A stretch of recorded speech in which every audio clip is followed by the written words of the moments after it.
And I'll just like do a quick introduction while we come on. You got the link, right? Yeah. Okay. Okay, what's up, everyone? If you're joining us today, my name is Adam McInnis. I'm a hit songwriter and producer, and I'll be helping artists today on any kind of consultation. What I do is music consultations. I used to do a lot of them about 2 years ago, and I would work with artists one-on-one and kind of help them navigate the music industry. The music industry, unfortunately, is not an easy thing to understand because there's many layers to it. It's not just musicality, it's not just lyrics, it's not just production, it's not just business, it's not just networking, it's an array of things that go across the board. And you can be extremely talented, but if you don't have these other boxes checked, what tends to happen is the business then takes over and then sometimes takes advantage of the talent. So what I like to do in consultations is help people from anywhere from production or lyric, melody, business, contracts, negotiations, like pretty much across the board, because I've had a background in working in a lot of different perspectives and arenas in the music industry, from producer, songwriter, artist, A&R, executive, booking agent, manager, pretty much run the whole gambit of different times throughout my life. And so what I've realized is that each different job title in the music industry actually comes with its own level of criteria that it needs to kind of hit in order for it to help its artists become successful. So, booking agents are different than a record producer. They need different things. And an A&R at a label needs something different than like a TV and sync film agent. All these things have different, like I said, criteria, but if you understand how it all works, everything gets a lot easier if you're trying to build a real career. So what I'm doing here is just taking the time to sit down with any artist. So if you're on YouTube and you happen to be in the chat and you want to come and ask questions, we'll find a way to get you onto the Zoom session, which Denise has posted in the chat. And I'm going to do these every few weeks. You'll see me on a Saturday do open music consultations where people who have questions around the world can come in and just try to help your career move forward. It's imperative that you understand this. Most of the music industry and navigating it is just based on knowledge, meaning the lack of or understanding how it works. You can pretty much figure things out if you understand what Denise posted in the where you're going towards. You can understand what you're doing. You can navigate it, but it's really hard because there's so many different things going on in the world. So really gathering information from mentors and people who've done it is important. But the most important is not just mentors. It's people who are actively in the music industry, because the music industry changes every couple of years, right? So if people aren't active in it, it's extremely hard to get information and advice from that person because they won't know what's about to happen next. And this is one of those industries that you kind of have to know what's going to happen next so you can navigate, Anyway, that being said, I'm here with Pablo, who's in the chat right now. So I'm going to open it up, Pablo. Is there any way that I can help you today, brother? Let me know. Yes, sir. I'm trying to figure out a song we were working on and in a sync camp, and so we ran into a detail that the final details of getting into the mix, getting it right. Okay. I think this is probably like an issue for a lot of people when it comes to either too crisp, too dark, or too boomy, So Okay. I ran into a situation where there's too much low end. Okay. And it becomes uncomfortable in some of the parts. So I try to narrow some of the things down, but if there's something that you could suggest or maybe see how you listen to it, see how it would transfer to your ears. Okay. So before we go into the listening section, I'm going to ask you some questions. Okay. When you went for your final mix, did you try starting with the vocal and the kick drum and just getting the balance between all those things? The vocals as itself, like the backgrounds, harmonies, everything, but just the vocals and the kick drum. Yeah, I tried. I actually have a full separate track for the kick. So I tried doing that, and I pretty much squared and tightened whatever needs to be tightened on that editing part stuff. There's one issue. My bass, what's acting as my bass, is pretty similar to the kick, and I try to change the sound a bit, but it changes the song. Did you try using parallel compression? To be honest, no. Okay. So with parallel compression, whenever that kick is cutting through, it would dampen the bass if they're similar tones. Okay. So that way the kick could be present and the bass is still moving, but it's just ducking down a little bit based on the parameters that you would set it at. So if you ever have a kick and a bass that are kind of having a similar tone, that's a really good place to start, just so that way your kick is cutting through like, and then the bass is ducking and ducking and ducking on all those hits. Okay. So the reason why I first asked I'm writing these things down. That's why I'm like looking. Oh yeah, no. Go ahead.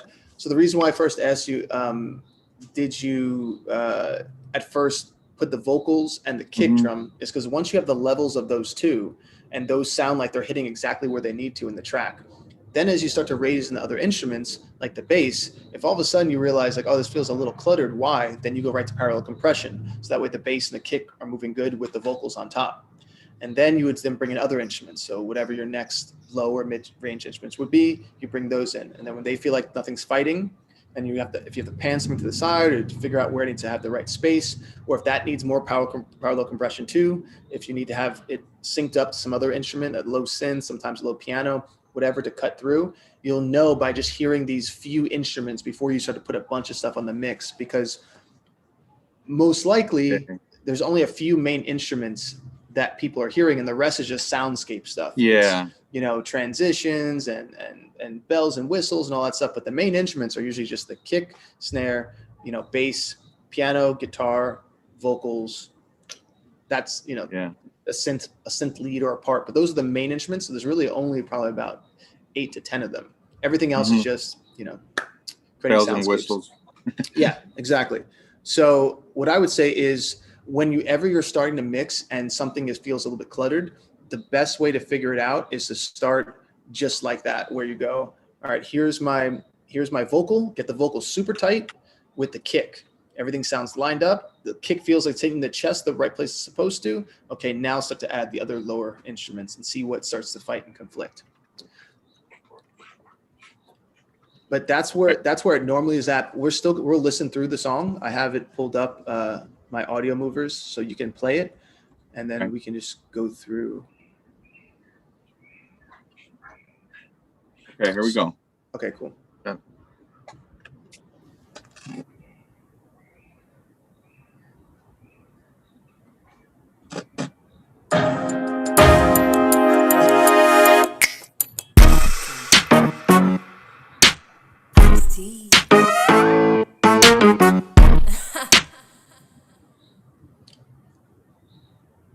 I have the vocals muted. I'm sorry.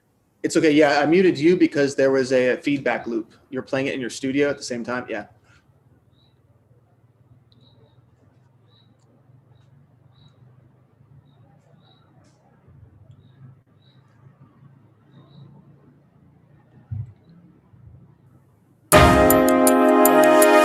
I'm hotter than Takis.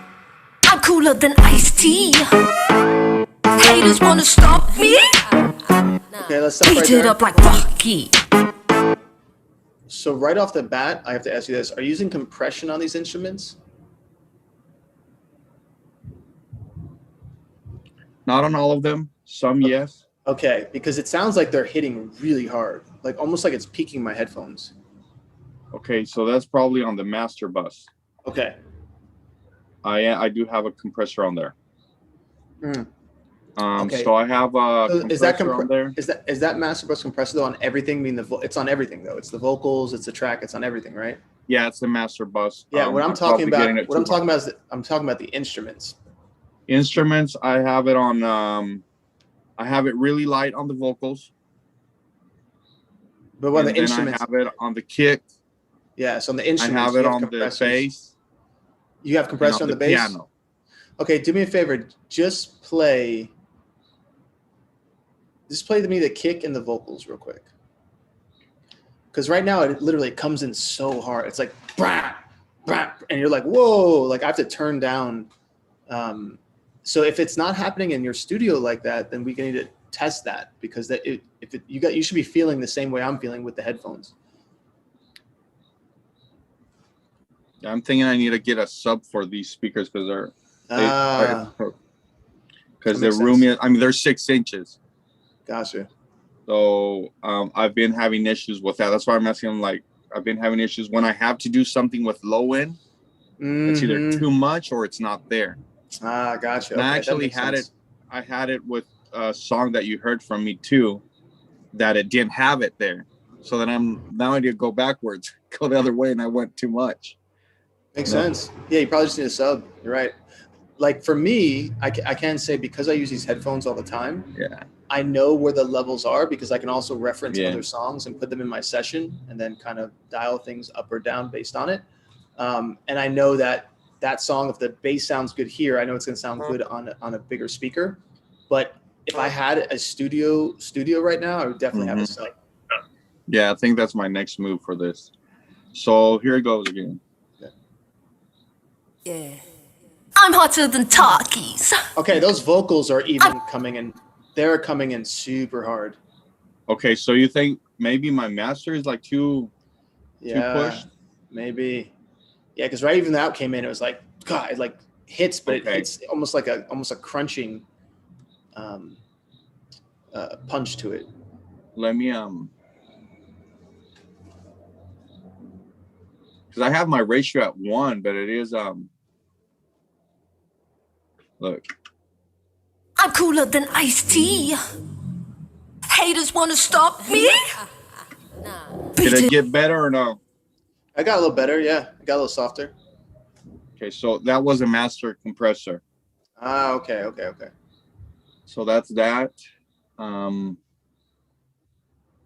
Ratio, gain, detail, less slow punch. Perception. Kick is not coming in. Oh, here it is. Beat it up like Rocky. Independent mind, independent grind. Adding 1 + 9, that means I'm a dime. All I ever do is shine. I'm a diamond. All I ever do is shine.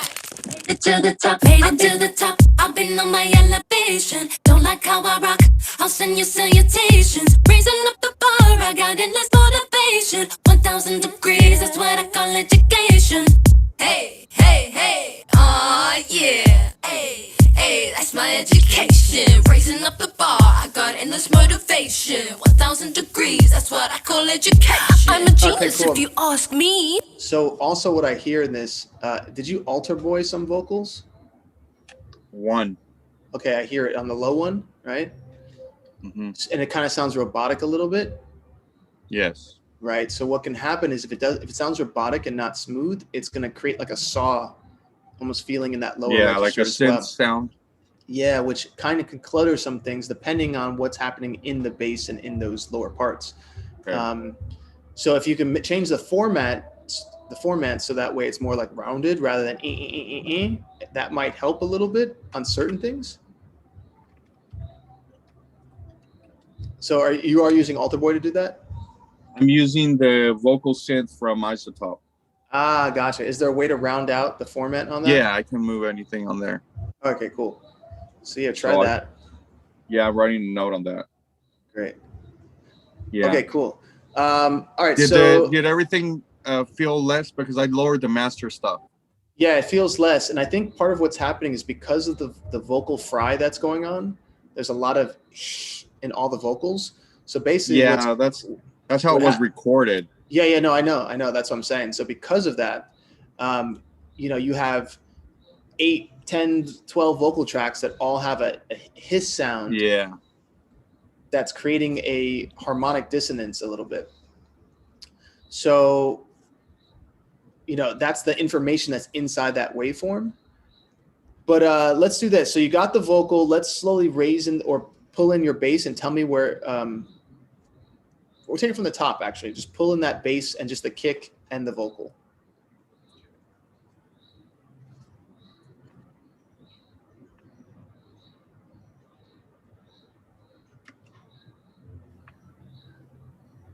Yeah.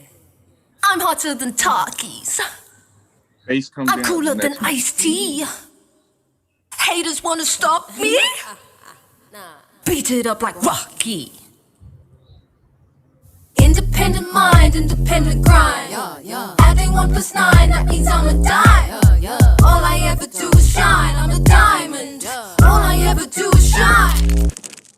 Made it to the top, I've been on my elevation. Don't like how I rock, I'll send you salutations. Raising up the bar, I got endless motivation. 1,000 degrees, that's what I call education. Okay, cool.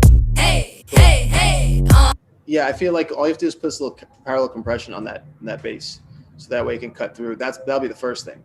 Okay, so let's put in the next sound that lives in there. Was it like a brass or something? I can't hear you, brother. It's the brass and the piano, basically stacking, doing the same patterns. Okay, just pick one and let's put that in the mix. Let me hear how that sounds. I think the piano has more lower end, so I'll Okay. put that one up.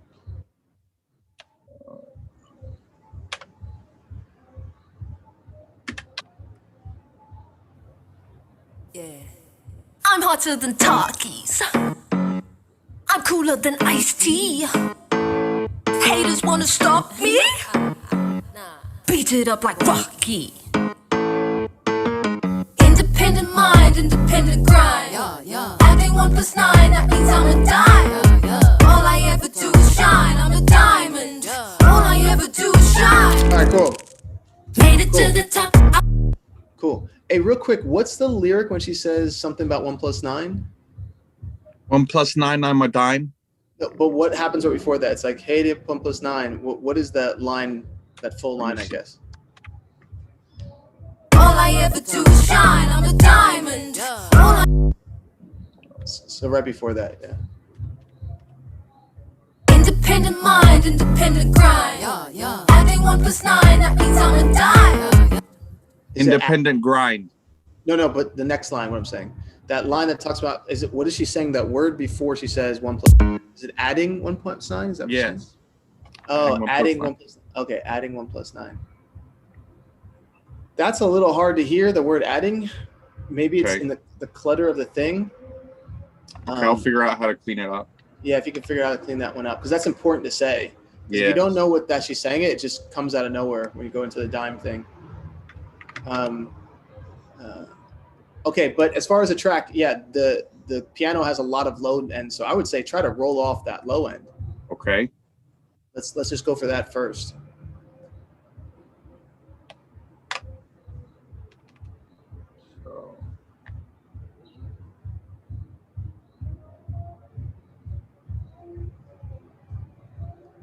Okay, here it goes so you can hear what it's doing. Okay. 1 + 9, that means I'm a dime. All I ever do is shine. I'm a diamond. All I ever do is shine. Made it to the top, I've been on my elevation. Don't like how I rock, I'll send you salutations. Raising up the bar, I got endless motivation. 1,000 degrees, that's what I call education. Hey, Yeah. hey, hey, yeah. Yeah, it's already starting to sound better. Okay. So now you have to balance that parallel compression with the bass, removing enough of the low frequency so that way it doesn't clutter that low end. Because what's happening right now, and that's why I was saying, like, it feels like there's a lot going on. It's because you have like 4 or 5 instruments all taking up the resonance of that lower frequency space, and then you're compressing them and then pulling them out to the front. So now they're hitting at the same time. And so it's all the clutter creating all the impact all at the same time. And then her vocal has this fry on it. So part of this thing, it's like a hit or miss, right? If you can get some of these things to sound really good in the mix, which I know is gonna be hard because of that vocal fry, then maybe it creates some sort of like style because it has like a saturated sounding vocal, but it's like a natural saturator, right? Possibly. Put the time to get it there. If not, though, she might just have to record these vocals, because at the end of the day, if it's going to make the mix harder and it's going to push all these frequencies to be slammed, especially once it gets mastered and everything, even though her voice sounds cool, at least you would say, like, this is a really good demo that we've nailed everything. But there's only so much you can do when vocals are not recorded well. And so this is a good kind of mentoring moment for anyone else that's out there. If you are going to be working with producers and you're going to take your career really seriously, having a great signal flow on your microphone and your digital converter, and being able to confidently use your voice well. These are all the things that you have to be able to do, because you can spend time, like in this instance, working on a track and the song be a really good song, but the engineer or the mixer has to work double time and overtime just to get the vocals to a certain point because of the way you might have initially recorded it. So I would say to everyone out there, once you start going into like the realm of saying, I'm going to be professional, that's when you need to make sure that your gear is professional gear. Like that's, to me, one of the first things, because you can technically sing. There's a lot of people who can technically sing, but if you try to work with producers, especially over Zoom, where a lot of people are right now, or just anywhere around the world, you have to be able to deliver them professional files. Otherwise, people are not going to want to work with you over time, because they'll think about the amount of hours it might take. And you might be an incredible artist, but they'll think about that when they have limited time. So speaking from a producer and a songwriter's point of view, I know a lot of talented people, and some of them haven't taken the time to get really great microphones or converters or treating their rooms enough. So even though they're really talented, I enjoy working with them in a studio setting. Since we've been on Zoom due to what's happening in the world right now, I'm not technically working with these artists because they haven't taken the time to get their own studio setup working. So I can't spend extra 4 or 6 hours just because they haven't done something that is part of day one professionalism. Instead, I'm working with everyone else who has those things covered. And then once the world clears back up, and if that person wants to come back in the studio, yeah, they're talented, it's worth it. But in a time like this, when I'm extremely busy, and when I have lots of opportunities, I can't take time away to work with someone just because they can sing really good. They got to be able to perform, because that's their job, just like my job is to write, produce, and to do what I do. So that's their job, which means my files have to be at the highest level, their files have to be at the highest level if we're going to actually collaborate in a professional setting. But this is all kind of stuff that we're learning along the way. We were just in a sync camp that Pablo was in. So this is a perfect example of like, we're finding the things that we need to make better. So I would say, Pablo, just really focus on that. You might have to look at also some parallel compression in that bass if it's going along. The brass. So anything that's fighting that frequency, you might have to just run through and listen to it with parallel compression with that kick drum. Most of the time was spent. I probably spent, I'm not exaggerating, 7 or 8 hours on the vocals, because it's like 40 tracks, and that's like, I couldn't mix. I couldn't sit down and mix. So it was, and you know how the week has been. So yeah, it's been a hectic week. Yeah, man. Okay, well, this is like a learning moment, right? So yeah, in the future, especially, I think this is a good moment for her too, is so that we can say, hey, listen, it's imperative at this point. You got to get equipment, or we got to get a chance to someone to sit there and help you record. Because maybe it's a thing that maybe her settings are just kind of off or something. Did you get a chance to kind of walk her through anything, or? It's her mic. She's using a USB Shure mic. Ah, gotcha. So we're getting the most we can. Gotcha. Okay. I did on another song that I worked. We did go through everything before. Yeah. And it made night and day from where we were doing the guides to when we actually got the tracks. It was so much easier. I mean, I went through those vocals like in 45 minutes. Okay. So it changed. It's a game changer. And you heard the presence of the other vocal. And that was on what song? Different song? The one I did with Gretchen. Oh yeah, of course. And you could hear the track, and it's yeah. It's night and day. Okay, cool. So I think if anything, John True is teaching a vocal like file delivery in our group coming up soon, where he's going to show everyone like, here's how the files need to look. Here's how they have to be labeled. Here's the right folders, how they have to be named. Because he said that as a producer, we were talking about the same thing. If producers are working extra, which they shouldn't be, because we're usually splitting things evenly.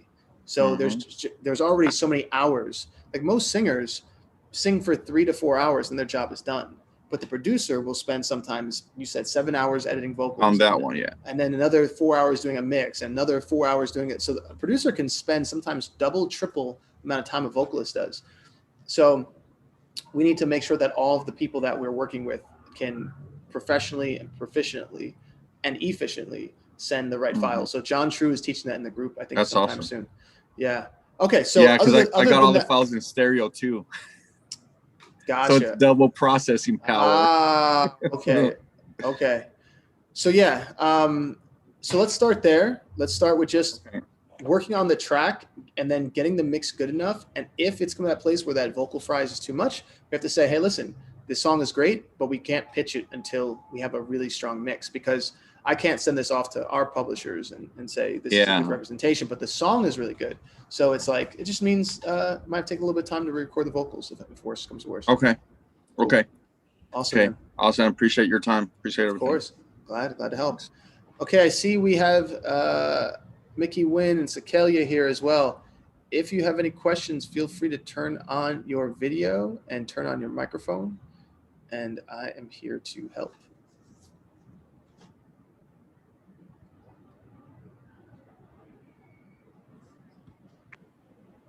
I just came to listen. Just came to listen? I'll be purchasing another course soon. I've just been handling some finances and everything. Okay, gotcha. Okay. So, so no specific questions for you today that you need? What course do you recommend? Oh, that's a good question. What are you looking to do? Like, where do you feel that it's like a double-sided question. Where do you feel like you need the most amount of advancement to help whatever you're doing actually come to life? So I moved out of state. I moved to Atlanta. And I'm setting up my studio again. Okay. So I would say just getting everything ready at the house for like recording, like you mentioned earlier. Okay. So what is most important that you think that you need to do as far as the knowledge that you think you need? I would say more of what you mentioned about getting a good signal flow, because I rap, so I never really sat down and really understood that. In school when I work with other people, I can do it through the console for others. Yeah. But not for me. Now, but so you understand signal flow, right? Or do you, or do you need a refresh? A little bit. So I think I would need like a okay. So like so just quickly, signal flow is basically the connection from one piece of audio into the next device or capturing platform in a sense. So if you looked at signal flow, it would be first starting with you, the vocalist, and then your energy and your sound and vibration goes into the microphone. So you have to make sure that microphone is a high quality microphone, or you'd want to at best, so that way you can actually capture high quality version of you and something else that's high quality. Each stepping stone that you go throughout, if it's a lower quality version, what will happen is, even if your voice is amazing, it's always going to lower the value of how it's sonically heard to the listeners and to whoever else is going to be helping you on your project. So you want basically every single stepping stone to be at the highest quality that you can either afford or manage at that time. So what I would do is I would start off with, first and foremost, your vocal has to be great. So always off book when you go in the studio, warmed up. How you're going to execute this thing because you practice it a bunch of times. So when you walk in, you're only spending an hour or two on the vocals tops. Whenever people spend 4 or 5 hours on vocals, it's usually because they weren't warmed up, they didn't know the words of their song, and they couldn't even sing the song prior, full out from one start to the finish without messing a note up. Whenever there's an artist who comes in and is like, yeah, I'm having a little trouble here, I'm like, that's because you didn't sing the song from start to finish enough. What they tend to do is they come right into the studio and just want people to record them in sections. But that actually slows you down in the long run. So that's the first part of the signal flow, is yourself. Then go into a microphone.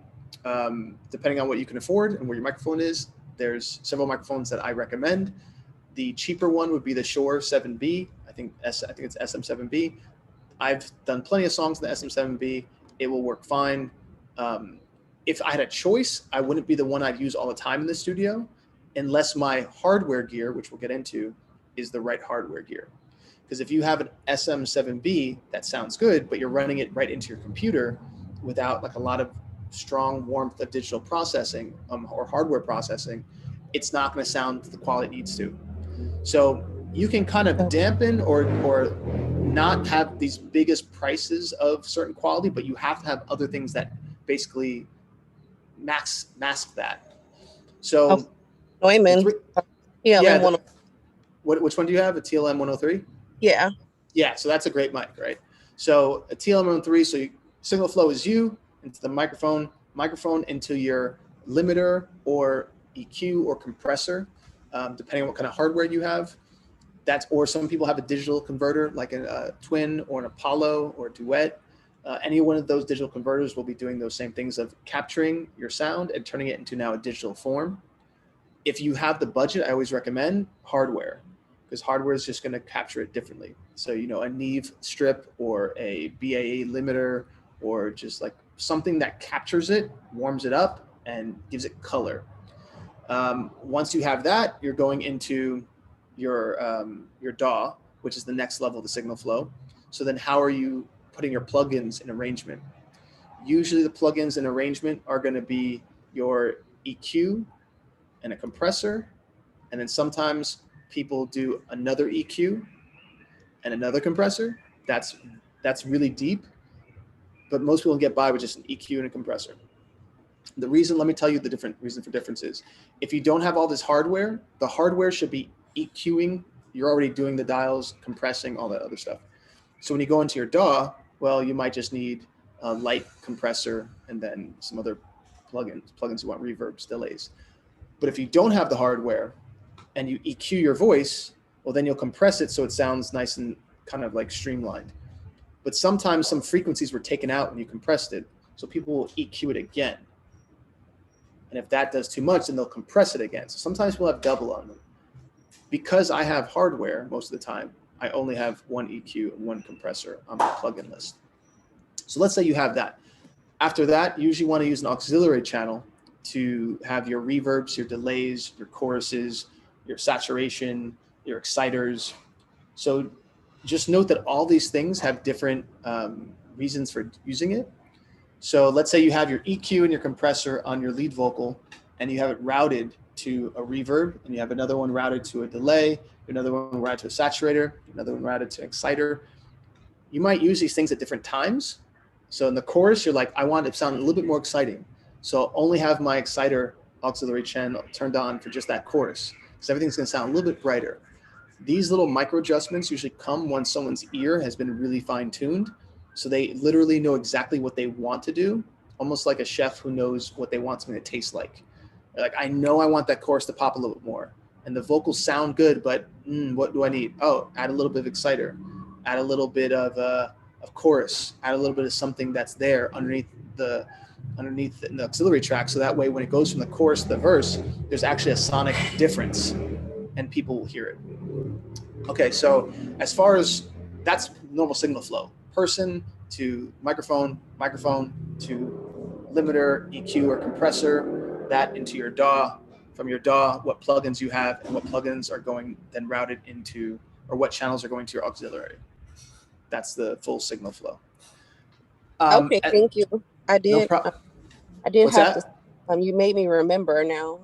One of the biggest issues I've been having was, you know how you're in the room and you're recording, but you hear everything because you're trying to block out the sound, but it's still noise from like the microphone and the headphones. You know what I'm talking about? Say that again. When you're in the studio and trying to block out the sound, what do you mean? So instead of recording someone else, which I'll do in a booth, I'll record someone else, everything is fine. But when I'm trying to record myself, it's hard for me to drown out the sound from being in the same room. What do you mean drown out the sound? Like my speakers are there, and then I have my headphones and my microphone. But why are your speakers on when you're recording? Well, that could be the issue. Oh, yeah, that's why I was like, what do you mean? Are you talking about when people record with you, you have them in a different booth, you're saying, right? Yeah, that I can do, but when I'm recording myself, I just No, what I'm saying is, so I can understand this, when you're recording other people, are they in a booth? Yeah. Okay, and then so they can't hear the speakers. Right. So then when you're recording yourself, you shouldn't have the speakers on, because then that's what the bleed is. Yeah. So yeah. Okay, that could be it. Yeah. I'm gonna say that's what it is. I don't think it's a could be. Okay, I think that's what it is too. Because it's just, it's hard for me to hear when the speakers are not really on. I have to be in the your headphones. Yeah, I have really good headphones, but it's like, I don't know. I have to set everything up and then call you back, and then talk to you again. Okay. Well, I mean, what I would recommend, and you could tell me when you set it up, but I think it's going to still be the same answer, is your headphones. You should be able to record everything with just your headphones. Mm-hmm. I record everything with my headphones. I don't use monitors.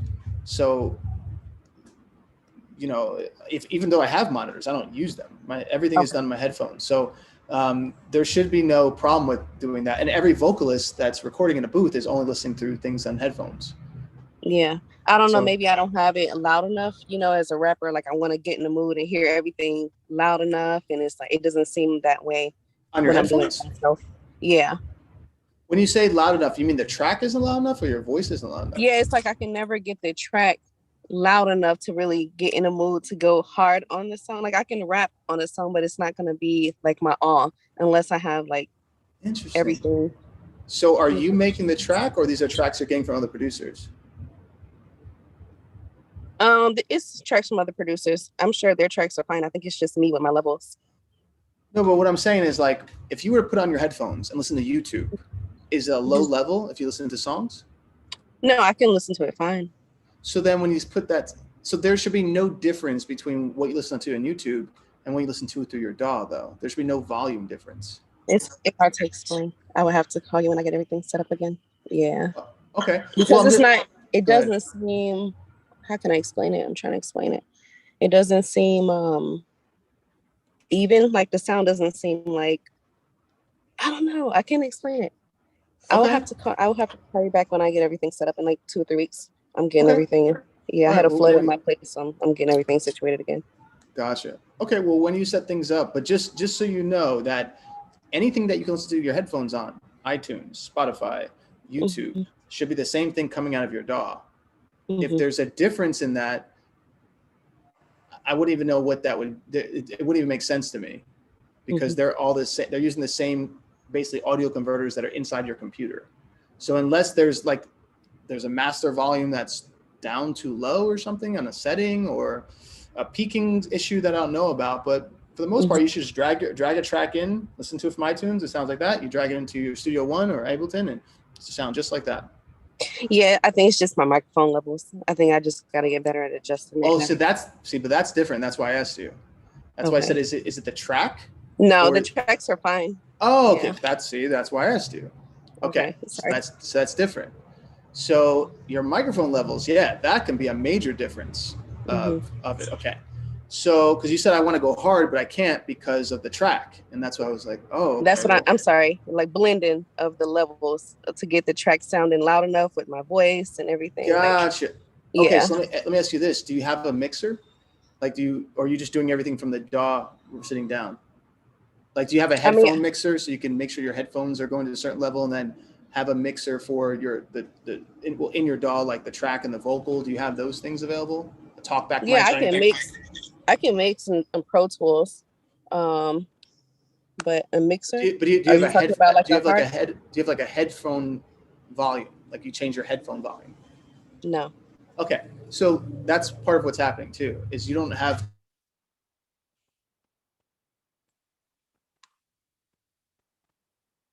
I'm sorry, you're breaking up.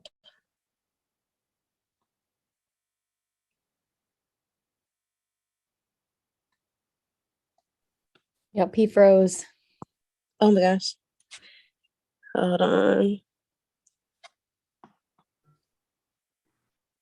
Yeah, I lost you there, Adam.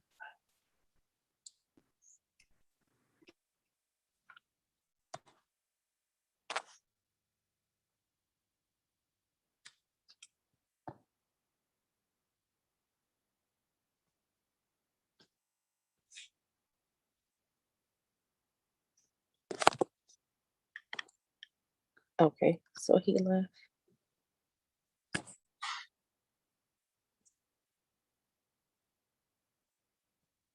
He just froze. It's his internet over there.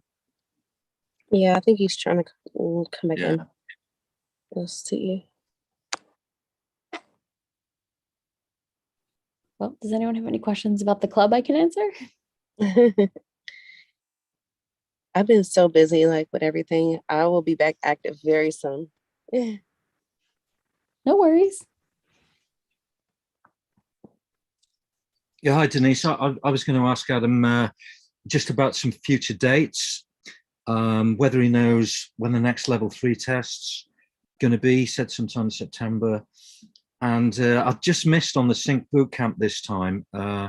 It wasn't possible to get in there, but he did write back to me saying there was going to be another Sync Bootcamp. So those were two of my questions. Yes, I did set the date. I haven't posted it yet in the club for the level tests. One of them is Wednesday, September 8th at 5 p.m. Pacific, 8 p.m. Eastern. And the second one is Sunday, September 12th at 9 a.m. Pacific, 12 p.m. Eastern. Thanks. You're Okay. Can you hear me again, Sakelia? Yeah. Yep, you're good. Yeah, you can. Okay, great. Okay, I can hear you now, and I'm happy you mentioned the mixer because that was actually on my list to get. Okay, cool. The brand, I need to know what brand, the best one to get. I mean, there's so many that you can get out right now. I don't even know if it's a big brand thing. You can probably find a bunch on Amazon with good reviews because it's really only doing very small things. It's just making sure that you have control of your vocal volume, you have control of the music volume, you have control of the headphone volume. So what I would recommend is starting there. That's a good place to start. Now, as far as if that should be the reason why that you're not able to hear something, I would say that's more of like getting more detailed with the sound and the control over it. But I don't know if that's going to be eliminating the fact if you can't get a nice blend. The nice blend of your vocals would be coming from how you're treating your vocal, which would be the EQ, the compressor, and reverb, and then where it sits in the track. So I feel like there's two things you got to probably figure out. One is the mixer we were talking about, and two is the actual difference when it comes to blending. Those would be the two things you got to work on. So what I'd recommend, if you're talking about courses and you're telling me that, you probably should take Sean's vocal production course. That's probably where you should start, because Sean's course is, you could do it in like 1 week. And once you go through that course, you really do have a high understanding of how to make your vocals sound competitive with radio. So if you take that course, you'll have all the information you need. And everything after that will just be setting up your studio so you can allocate for the best way to record yourself. Does that make sense? I'm sorry, the phone was breaking up a little bit. What course did you mention? Oh, okay. I said probably should take Sean's vocal production course. If that's where you feel like you're going to spend your most amount of time, will be actually recording your vocals and recording other people's vocals and getting them to sound competitive with what's on the radio. Sean's course is extremely detailed. He goes into so many different ways of looking at vocals.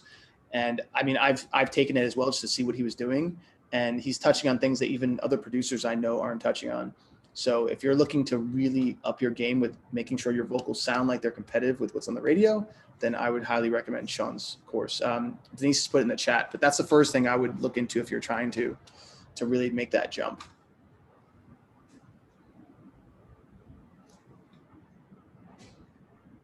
Maybe Kelly is still breaking up. Okay, so I see she wrote in the chat. Okay, thanks. No worries. All right, Mickey, do you got any questions for me while we're here? Yeah, just check. I'm unmuted. Yeah, Denise answered one of them. Okay. Way, Adam. Yeah, a couple of things. One is just missed on the Sync Bootcamp this week. Mm-hmm. Wrote to you and you were saying you were looking for producers, and I pitched a song. I could have tried the producers, but I wasn't confident about getting good enough quality beats for you guys. But I'm keen to do it, and just what you did say when you wrote back to me that there would be another one coming. Do we know when the next one is? The next one will be next month. Yeah. Okay, cool. Yeah. I've got a date for it yet because times a bit of a factor for me at the moment. Yeah, we don't know the exact dates yet. We just know that because this one went so well, a lot of the artists asked, they specifically asked for another one. Cool. So we are going to throw another one next month. I'm just not sure the dates of it yet. Yeah. I mean, just your view on this, Adam. I said no to the producer one this time, and you did say you're looking for producers. At my level of production, which you know a bit about, could I have done the producer role, or would it be better to stick to the singer-songwriter? That would have been better to sync the singer-songwriter, unless it was. See, it depends, because in the sync camp, people are in different groups each day. Yeah. So one day it could have been something that was more acoustic driven, and that would have worked out good. But then if the next day you were in something that was completely different, you might have been really out of your element. Yeah. Yeah. And so I will say this: most producers can kind of do it all. Mm-hmm. There's a few, if you look at someone like Rick Rubin, he can do everything from hip hop to a country group to a singer songwriter. Like, he can do any kind of style of production. Gosh, the Colts, Exactly, right. I know for myself and Mario Marchetti, we do pretty much every style of music. Ryan Tedder, I'm sure, can do pretty much every style of music. So what I kind of look at is, yes, there's certain people that will really focus on a certain sound. Yeah. For instance, like someone like Nathan Chapman, who's a country producer. I don't know how much hip hop R&B he does. Probably not much, right? I'm just assuming. I don't know if he does or not. So if Nathan's like out there and he goes, "No, Adam, I do all this stuff," then I could be wrong. Yeah. But the reason why I'm saying this is, but the more versatile you can be at and adding these elements and understanding them is important if you plan on collaborating with people outside of the genres that you're most specific to. Totally. So I would say put that into your world if you want to step out into collaborating with other people across the board as a producer. I think it's key for the sync work as well. I mean, you have this expression 100%er. I'd like to go into the 100%er world at a better standard than I am now. I will say there's a yes and a no to this, right? So the yes is, yes, it's great to be very versatile and to hone in your craft and completely understand how to do it all in different genres if you need to. Yeah. Here's the but to it, though, is if I was starting again in music, let's say this, right? Yeah. And someone said, all right, here's the trick that will get you to where you want to go, and you technically don't have to learn anything new. Yeah. I would say I would define the sound of just doing a certain thing, but just do it really, really, really, really, really, really, really good. Yeah. And I'd only work with artists that accentuated that sound of music, what I was doing. Yeah. The only reason why I'm saying that is because I'm so diverse, I can work on other things, which is a blessing now in my life. Yeah. But because I had to learn all this stuff, that learning took a lot of years to learn how to do it across the board. Yeah. It's not like you can just listen to something and go, oh, I got it. You really got to dissect, and you got to practice and execute. And it's not like a 3-day thing. You got to really take the time to. So if I was really good at, let's say, acoustics or acoustic driven music, I would have not only learned how to produce it really well, but like started to learn who's the top people at producing in these genres, and then going, I'm going to learn how to become as good as them. And I'm just going to work with artists who are amazing in that genre. Yeah. And if someone goes, well, I do blah, blah, blah, blah, I'd be like, well, unfortunately, I don't do that well. But I could, if you want to work on with this sound that I do is really great. And I think that's something like Timbaland does. Because I've never heard Timbaland do technically an acoustic country song or anything like that. I'm sure he could if he wanted to. Yeah. But he focuses on what works for him, which is hip hop. I don't even think Timbaland has he would say all the songs he does they hit popular charts, but they're not poppy songs. Yeah. They all make you move. They all make you dance. So they'll all be, more dance versions or hip hop or R&B. So, yes, it's good to be versatile if you want to get in the sync world, but every sync thing is going to also have a show is going to have acoustic song in it. Mm-hmm. Every TV show or movie is going to have something acoustic in it. Yeah. You might not have as many briefs, I will be honest, because I get a ton of briefs weekly, and I see way more for full production, anthemic, feel good. But it's not to say that acoustic side and that singer-songwriter version, things like the Lumineers, bands that have up-tempo or mid to up-tempo good feeling music, or even sad songs, tend to work really well in those arenas. Yeah. So at the end of the day, though, it's up to you. It's like, do you want to cover all this ground? Because if you do, you got to take time for studying. Or if you're like, I'm really good at this thing, I just need to figure out how to become one of the best at it. Mm-hmm. But it is important. The sync world is kind of a word that's thrown around a lot lately. Of I want to get in sync, or I took a sync course, or something about sync, and it's really imperative that people understand it. Like, you can't just really just hop into this thing. You got to be really, really, really, really good. And that's not really taught in a lot of these sync courses that people teach. They kind of act like anyone can do it. It's just wide open thing. It's like Bitcoin. Anyone can buy it. And that's just not the reality. Not only do you have to have really great music, you have to have a large catalog, and you have to have a great network of people who are on the front lines, who are executives. If you don't have those things, what happens is you start to make music and you don't really get real feedback. So for instance, I've had a lot of people from sync courses come by and ask me questions. And the minute I start telling them this song needs work, they tell me that their sync teacher said it was great. And I'll go, yeah, because you're paying that person. Yeah. So those are the things that I would say is, whatever you choose to do, study the people who are at the very top of that thing and realize that you have to get it there if you're trying to make money in today's market. Mm-hmm. And I feel like that's the best honest advice, because someone could say, hey, your song sounds good, but it feels a little dated. And you would go, okay, so it means if I had released this 10, 20 years ago, it would have worked. You're like, yeah, totally. But we're not 20 years ago. Yeah. So if you want to compete in today's market and make sure that you have a career for as long as you possibly want a career in this business, then it's imperative to see who is at the top of this business currently and why is it working. And most of it, when it comes down to production, is based on sound quality, sound choices, tempo of song, the arrangement of song structure, and then a big part of production, which no one really talks about, is lyric and melody.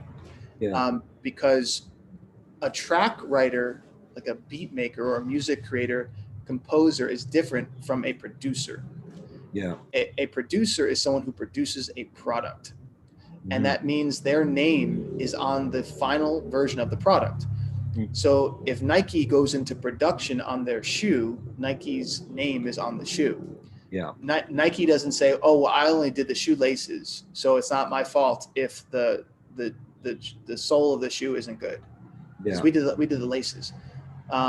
So what I would recommend is, like, understanding that to be a really great producer, you have to really understand current lyric and melody. Yeah. So those are the things that I would spend time focusing on the best. Thanks, Adam. And the other question was, I mean, this ties in with what you just set up. Cool. I find the thing I like a lot about the Billboard 500 is just the tips that you're saying all the time. So I've already incorporated that in my work. For instance, on the Love Not Fear charity single I just did, got some great feedback from you guys when I did the song critique in an early form of it. But things like the tension and release, tuned into 432 hertz, the power of three. I did all those three things in the production, which is great. So that's ongoing, and that's what you want, because you're sort of teaching that all the time. And then you get the reaction, and you got a reaction that was positive. Yeah. And it's what you're doing. It's like filtering out in each of your courses. So hopefully we're paying as much attention as we can and incorporating it into our work anyway. But one of the things I wanted to ask you on the Love Not Fear, it's gone out now. It's gone out in the hashtag Love Not Fear, doing it for charity, not interested particularly in the royalties on this one. But I was wondering, Adam, and this is your call, I think, but offering those stems to people in the Billboard 500 to do their own mix of it, and then just get that out there as a good message. Would that be a goer for the Billboard 500, do you think? What do you mean their own mix of it? What do you mean? Oh, well, I've done my mix of Love Not Fear, so that's now been mixed and mastered, and that's gone out on YouTube and the various social media channels. Yeah. But when you say mix, what do you mean, like them singing it, or you mean mix of them doing a different mix version of it? Anything they like. I mean, I'd pull that open, a different vocal on it, or Gotcha.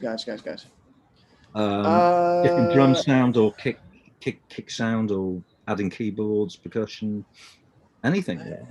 I mean, that's something that I can't say, you know. Yeah. If people want to do it, that's one. If I think people will do it is different from if it's something that sounds good. Yeah. Most people don't do anything unless there is some sort of reward system based. Yeah. And the reward system could be attention. The reward system could be compensation. The reward system could be some sort of validation. Yeah. I would say those would be the top 3 things that people do something is attention, validation, compensation. Got you. Especially when they have nothing to do with it. So for instance, like they have nothing to do with your song. They don't make money off royalties. They don't make money off of publishing. It's not doing anything. So the only reason for them to do it would be because you want to spread it. It's not really for them. Yeah. So that's what I mean. So when I look at down the list of attention, validation, compensation, they end up all with no's. And so I would go, I mean, maybe someone would do it, but I can't vouch for them, you know, or would know. No, I mean, I wasn't motivated by that when I did. I wrote it when. But you did for you. You did for you. For me. That's what I mean.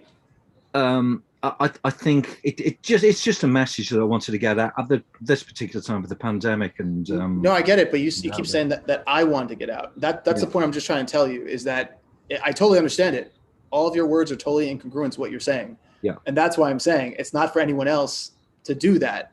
So I don't know who with real talent would take away from their time to record someone else's song that doesn't have promotion, compensation, attention. Like I if I'm looking at things as realistically, my answer would be I don't think anyone would do it that's talented. Okay, because talented people don't have the time to waste on things that aren't their own, or at least things that they're massively pushed behind. They just don't. People who are beginning, who have plenty of time to practice and try things, and they do a lot of stuff because they're looking to find something. But someone who has talent and knows it's going to take them a couple hours to record a vocal, they know they're not making royalties on something. Yeah, I don't foresee them wanting to add music or add kick drums or pianos, but you know, that's just me being realistic about the fact that this still is a business and everyone's time is validated.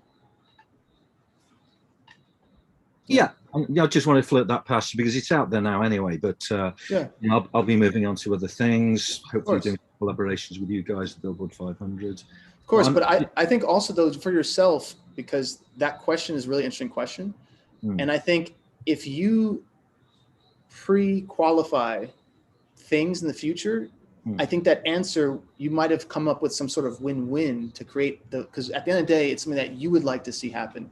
So for anything, if I have an idea, I know that in order to get anyone else on board with my idea, I have to incentivize them in anything.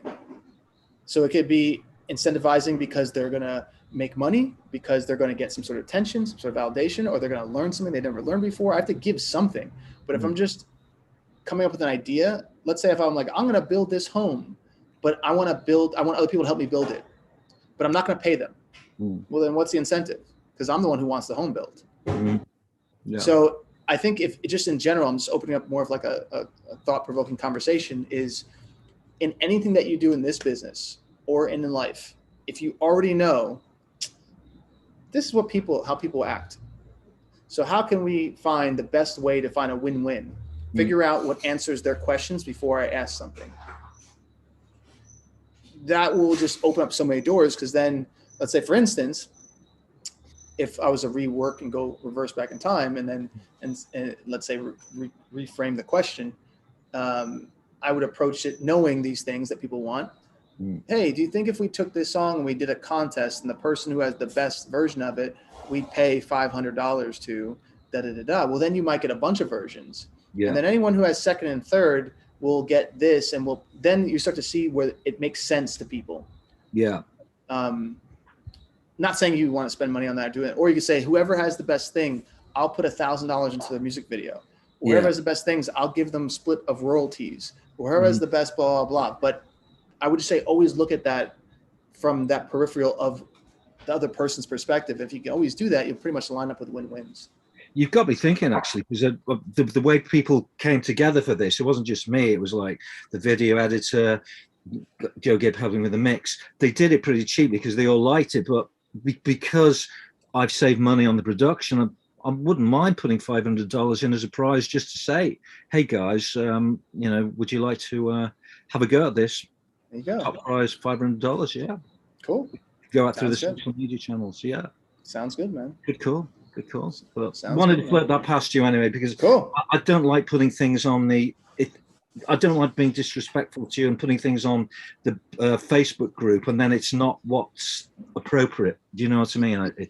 I'm cautious about that. Yeah, no, I appreciate that. And I think that's why it's good that you kind of asked me, so we can frame it. So that way it's something that you can get the most amount of feedback that will work for you. And I think that's like with a lot of things. I look at these Facebook groups that people are in.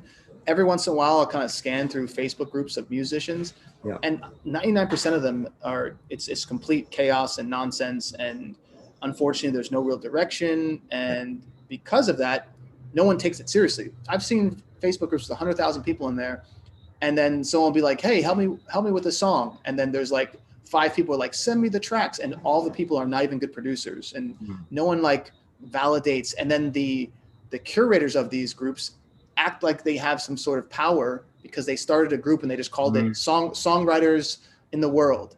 And then so everyone just saw that title, looked, and now the curator's like, I'm the one who decides what happens here. And you're like, oh, this place is such a weird nesting ground for almost people who have a big dream and a want to do something, but no one's giving real practical advice of how this business works.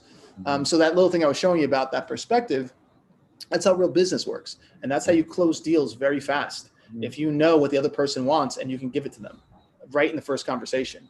So that way they already are incentivized and there's no thinking over time. It's just like, I'm going to do that.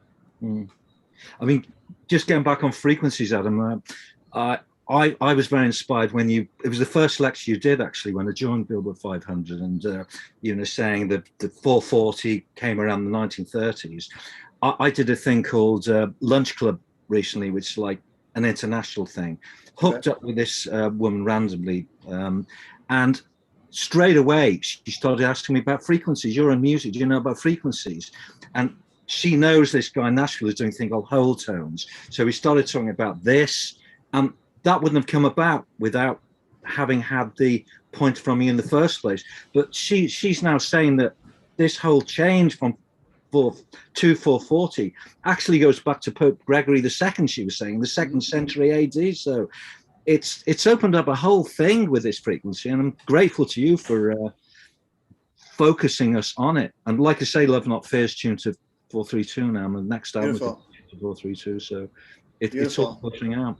But no, that's so good that you're experiencing that, because for instance, I just met a guy the other day who he has a device that reads the frequency from your body, and it can tell you where there's ailments, where you have disease, where you have trauma, where you have parasites, where you have different things around your body based on the frequency that your body gives off. And it gives you, gives you like a printout when you're done and tells you where all these things are. Then he doesn't tell you what to do. He's not a doctor. He's like, but now you know in your stomach and your pancreas, you have X, Y, and Z. Here are some holistic ways to approach that. Or you can take this information to your doctor, but at least you know now what's happening. And the reason why he started doing this, because he was diagnosed incorrectly, and the doctor didn't know what was wrong with him. They started giving him medication. All this stuff wasn't clearing it up. And then he used this device from his friend had it, because his friend had cured his Lyme disease, which is a very hard thing to cure, to reverse. And the friend had reversed it from using this technology. So the guy did it for himself too. And then he found out it was a parasite that was inside of him. And the parasite was just moving from different places around his body and making him sick. So when it comes to frequency, and when I talked to him, I said, how would sound affect this thing? Like if we matched frequencies that were healing to the frequency that was negative. And he was like, wow, I've never thought about it like that. And so we continued the conversation. But basically what's happening is that sound and frequency and vibration is the strongest form of energy in this whole planet, except no one knows it. And because of that, everyone's focusing on, who's dating who and what's happening in the world. But if you just made sounds that were calming and that were frequencies, people would literally start to change the way they think, because our brain patterns are based on our environment and when it comes to our visual and our audio things that we're taking in on a daily basis. So if you start to change what you hear and the tone of how it's coming in, and you start to put frequencies in there that are healing, this whole world can change within like 10 years from just mass change of thought. But we need to all as music creators start to think differently like that, and start to use it like how you're saying. I'll be honest, a lot of songs that I do, especially the ones that are recent, like they're all 432. You know, I always try to make sure that we're putting something out into the world that at least is not creating the static vibration that can be sometimes used in a negative way.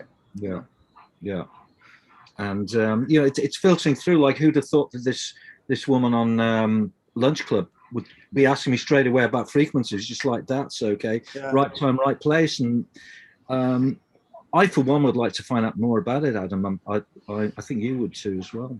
I'm always in the hunt. We got a group here. This group you've got, it's filtering out. So you've already got a bit of energy from this group that's going out. Yeah, agreed. I think right now for our group too is once everyone gets a certain level to where they're confidently proficient in all the things that make a great, successful music creator, once they also have frequency knowledge on top of it, that's where this becomes a much bigger discussion. Because most people have, let's break down the order of being a music creator at a professional level. You have to understand lyrics. Most people have never studied in depth other great lyricists when it comes to poetry, when it comes to narration, when it comes to songwriting. They've heard things throughout their life, but they haven't studied why it impacted them and where exactly and what words created imagery and what was the hook and what was the turnaround, what was the flip, what was the big reveal. Most people haven't studied these things at a level. So if I said, how does so-and-so write? They wouldn't be like, oh, well, this writer has this kind of format. And most writers do have a format. So that's the first part. Second part is melody. Most melody is king, but most people haven't studied melody. They just come up with melodies and go, well, I came up with that and I think it's pretty good. But then I'll say, well, where's the anchor? And they'll say, what's the anchor? I'm like, where's the part that I know is going to happen in every single verse or every single pre-chorus, every single chorus? If I don't instinctively know what's going to happen, that's because you haven't set in an anchor in place. So melody is key, and why certain notes work in a chord versus why other notes don't. What notes to stay away from when you're writing a verse and a chorus, and what notes to add into a chorus. All these things are scientifically proven, but most people haven't studied them. So that's melody. Then we go into recording process, something that like Sakeli was talking about. Most people haven't studied signal flow. They haven't studied the process of recording. They haven't studied all of their plugins and why they work and which ones are worth using and which ones aren't. And so they just use a bunch of presets and they don't really know how to dial things into a level like a chef could. A chef knows this is how much salt I need. But some musicians just press buttons and then hope that they'll find the right thing. So they're not getting to the level of recording that they need to be. Next one, we have production. Being able to produce a product that sounds like it's competitive because it's at the highest quality of that given time point. That needs to be focused on. Then we have network, because it's impossible for you to sell your songs and create them all the time. You need a team of people to do that. And then it comes into collection of money and investing the money that you get.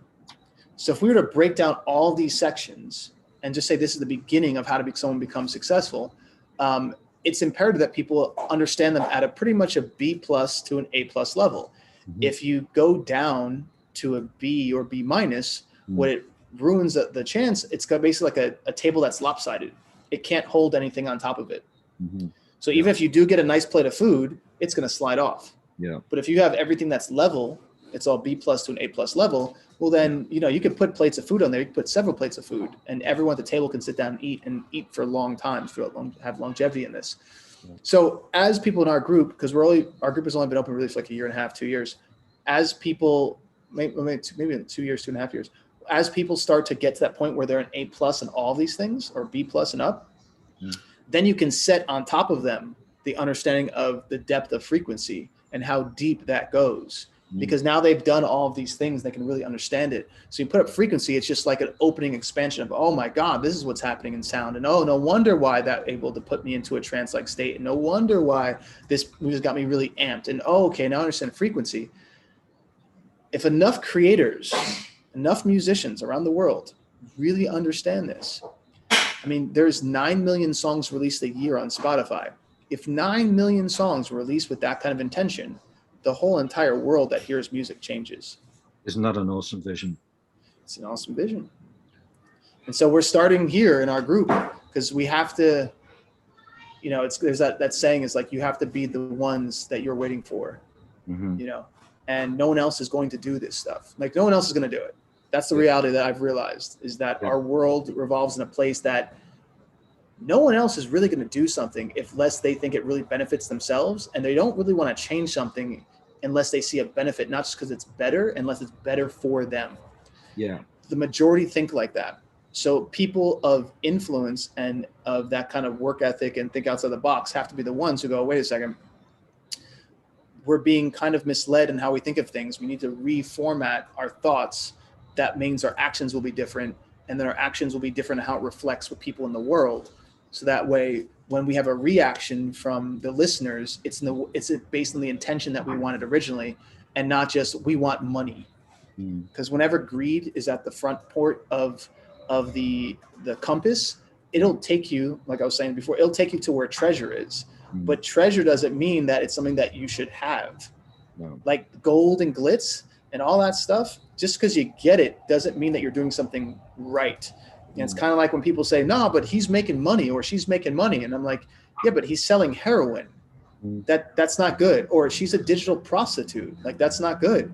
And they're like, but they're making that money. And I'm like, anyone can make money. People are making billions doing things that are not technically good for society. I don't champion those people. I don't give them a pat in the back. I don't clap for them. And it's funny how a lot of society just, if you put money, they just go, oh, but they're getting money. Like, if everyone understood that money is just an idea, it's just a representation of a value of something. It's the idea. If I was to burn this money, it's no longer worth something. Money is just printed. So when you understand money is just an idea, if our ideas are focused on greed, well then, yeah, people are going to champion greed. But if our ideas are focused on bettering our humanity, that's a whole different value system. Yeah. I mean, I see it as an energy, Adam. I see money as an energy. And like, what's the energy behind it? Is it like a good energy or is it a bad energy? High vibration, low vibration? As Andre was saying, your vibe attracts your tribe. And I subscribe to that one. Yeah. Well, and the thing about what Andre was saying with the vibe and tribe thing is kind of like when you said that you had just started hearing about frequency and then you heard it again. Yeah. A lot of times what happens is things are right in front of your face. They're at all times. It's someone might have said it in passing, or you heard it in the background, or it was on a front page of something on your YouTube search, but you didn't dive in deep because it wasn't implanted in your subconscious yet. Like sometimes things are confusing and they're right in front of you. Like, ever play that trick? Forget, it might be a little confusing, but like, you know, what does YES spell? Yes. What does EYES spell? Eyes. See? Notice how you had to think about it for a second? Did you notice how you looked off and you had to think about it for a second? Yeah, I did, yeah. Okay. So there's videos of people who literally will go, yeah, ES. ES. And someone's like, no, YES. What does YES spell? And they're like, YES spells yes. And they go, okay, what's EYES? And they go, ES. Yeah. So the reason why is because something could be right there. Right there. But if you add another letter, you have to actually think about it. Yeah. This is happening on everything. So unfortunately, humans have a cognitive, basically dissonance trick that they play themselves, where they assume that because they're surviving, that they're smart. But at the same time, they don't know anything about the things that they're constantly using on a daily basis. So they don't know, for instance, this camera. I don't know the material this camera is made from. I don't know where the material came from. I don't know why they chose this material. I don't know how much it cost them to make this material. I just know this camera works. So I have a limited amount of knowledge based on the usage of it, but I don't know how it works, why it works, what makes it moving. I don't know what the battery's made of. I don't know about any of this stuff. Same thing is with people eating certain foods, same thing with the TV, with social media. We know social media is bad. We know it. We can see it from the amount of depression. We can see it from the usage of more alcohol and drug abuse. We could see it's bad from the results, but because it doesn't have a bad impact in the moment, it's not contained, it's not quarantined, it's not thought to look at how do we make this a better usage. We have this weird thing where we think we're smart because we can create something and we can use something, but we have no knowledge of its actual results and how to decipher them. So for instance, the fact that, and I'll just say a couple few things that are very easy to solve in our world, but for no reason are talked about. So one is the fact that you don't have to take an actual gun test, a mental exam, and some sort of just a practiced gun test, not just telling how it works, but actually do it in front of a person who's a professional before getting a gun in the United States is insane. That's like giving someone a car without having a car test and without making sure they have eyesight test. All these things have to happen before you have a car, but for a gun, no, you don't need it. That's crazy, right? So that's one thing that the fact that no one even talks about this, I never heard a conversation about this, shows me there's a lot of people who think that they're smart, but don't have very simple answers. Another thing is sugar. Sugar used to be 0 pounds of sugar a year. Now it's 18.9 pounds of sugar a year people eat. Diabetes goes up, heart attacks go up, strokes go up, like all these hypertension. Yeah, all this stuff goes up. We can see it goes up. So instead of telling companies you should only be able to use a certain amount and literally figuring out what that amount is in your foods if you're going to have sugar, so that way, if you want your food to be still sweet, you're going to have to give it some sort of naturalness in it as well. The fact that that's not mandatory is insane, because sugar is what makes kids addicts at a young age. It puts them to an addictive neural processes when they want sugar. And the next thing you know, that kids now 12 years old, 15 years old, has a beer, has drugs. They've already built an addictive personality from the sugar, growing up all as a kid. So there's like simple things that are rooted in our society that deviate our whole entire existence, but they're buried so underneath the mattress that people never pick up the mattress and look at them and go, oh, that mold's been there the whole time. You're like, yeah, the whole time. But everyone thought they were so smart. And we started looking at other things like, who is Kim Kardashian dating? And you're like, wait, you know the name of people who they're dating and who their kids' names are, but you don't know the names of like the presidents and vice presidents and how the politics are going in your area, or you don't know the producers that you should be studying and the musicians if you're trying to become a top musician. And I asked producers, I remember there was a woman on the last Clubhouse, and she said that she took a sync course or something like that. And I said, okay, well, what producers do you study? And she was like, oh, well, I listened to this and that. And I said, no. What producers do you study? And then she said another answer. I went, no. You keep avoiding my question. What producers do you study? And then finally she was like, well, I guess I don't really study producers. And I went, okay, well, that's the first part of knowledge is right now you're delivering a song based on the reflection of your very limited amount of knowledge in a certain subject. And you're wanting to be compensated at a high regard with little amounts of knowledge. The only people who would think that way are entitled people. And when I say entitled, I mean people who've been given enough security and safety to forget that there still has to be a basic level of high instruction, intent, and education to be a high income earner in anything. And it's because you see people that aren't technically high income earners in other fields that have zero knowledge about anything. Like there's a lot of these influencers out there. You ask them a couple questions and they have zero knowledge, but they look good. So then people pay them because unfortunately the world has stigmatized everyone to believe that if you're good looking, that means you're nice, intelligent, and you should be successful, which is really just a spawn of the media creating a false reality. Stereotype, yeah. It's a complete stereotype. Like, and the fact that people haven't woken up to that and just went, who the fuck cares what this person looks like? They're an idiot. Why should I listen to them? The fact that the world hasn't gotten there yet because it's so blinded from this this idea of the person who looks that way should be the leading star is crazy.